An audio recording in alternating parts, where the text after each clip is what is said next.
Many fascinating things about her, where she only started... So bringing a major Sally Gabori work over to New Zealand at that scale was no easy task, and I thought, well, if we're going to do it as a gallery team, we're going to choose a really significant one.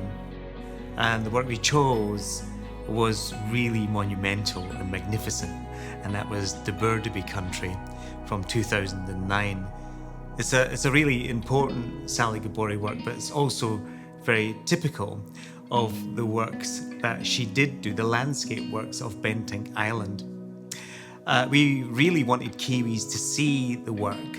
That was really important to us, that they could physically experience this work. And so we were really thrilled to get permission from Beverly Knight and the Sally Gabori estate to show this work.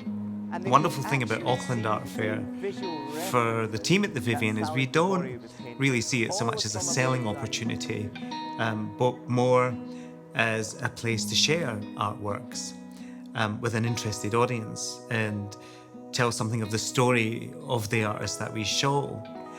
When we did install this work in its beautiful sort of black frame, it really popped off the wall. It's a very rich and warm and joyful work. And one of the most fascinating things about Sally Gabori's paintings are people do have an instantaneous reaction to them when they see them. They all respond in all sorts of ways, but there's that moment of sheer joy when you encounter a Sally Gabori work for the first time.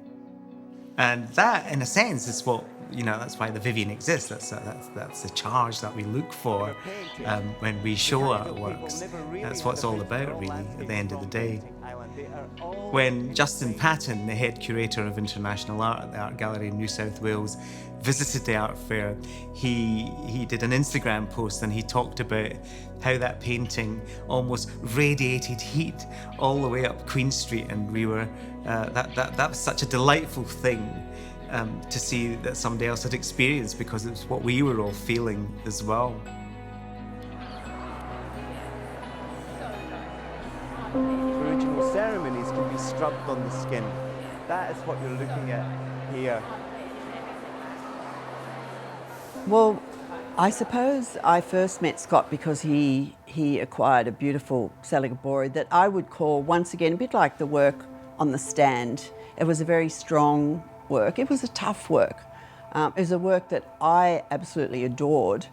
And when he bought it, I knew I had to meet him because,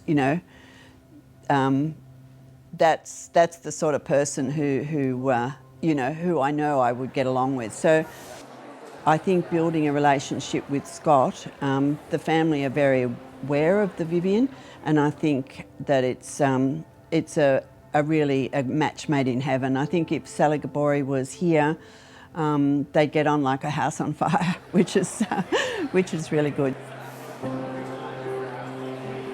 Beverly Knight and the Alcaston team have been huge supporters of the Vivian, and there was just no way that we would have got this over the line with Sally Gabori's family unless it was for Beverly.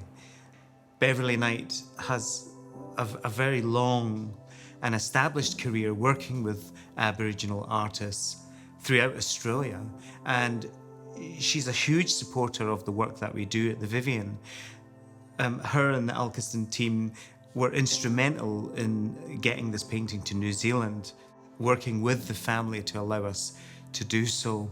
And what was really lovely was Beverly came with the painting to the Auckland Art Fair, and we were really keen to hear her story about her relationship with Sally Gabori. My gallery started in 1989, and I had a big interest in Aboriginal art for 10 years prior to that. So I did work with the Mornington Island Art Centre, but they were men and using ochres, not acrylics. Sally was living in what they used to call the aged care facility, and they wanted to give her some occupational therapy, so they took it to the art centre and gave her some acrylics and a bit of canvas. They rang me and said, "Is this really bad, or is this, what do you think?" And I caught a plane the next day. I thought it was very raw. In fact, it was very rough. But I knew that here was someone who had a different view of the world. And you say that because the people the Lardle people who she was working with, it's a different language group, she just was doing her own thing. This was coming from the mind's eye. So that was the start of it for me. Sally Gabori couldn't speak any English. The language she spoke was Kayardild, which is a specific language to the Kayardild people. But what I love about her paintings in particular is they still speak to us. And the language of her work is something really universal. She focuses on landscape. It's something that any human being on this planet can connect to. It's from Bentinck Island. They are all ingrained in her memory. So although she painted Mrs. Gabori painted from memory, from mind.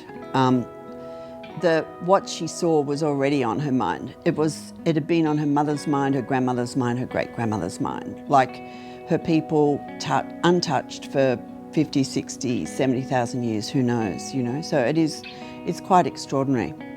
Art can play a wonderful role as a glue, as a sort of human glue that can forge these links between human experiences, irrespective of where you are on the planet and what age you are.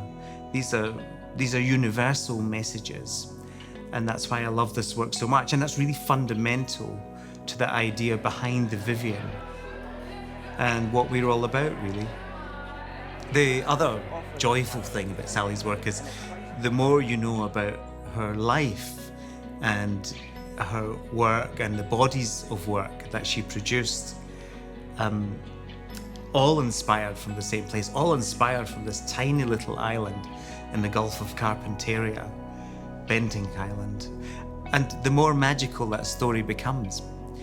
And that's something we're really keen to explore and ultimately find new ways to bring to life.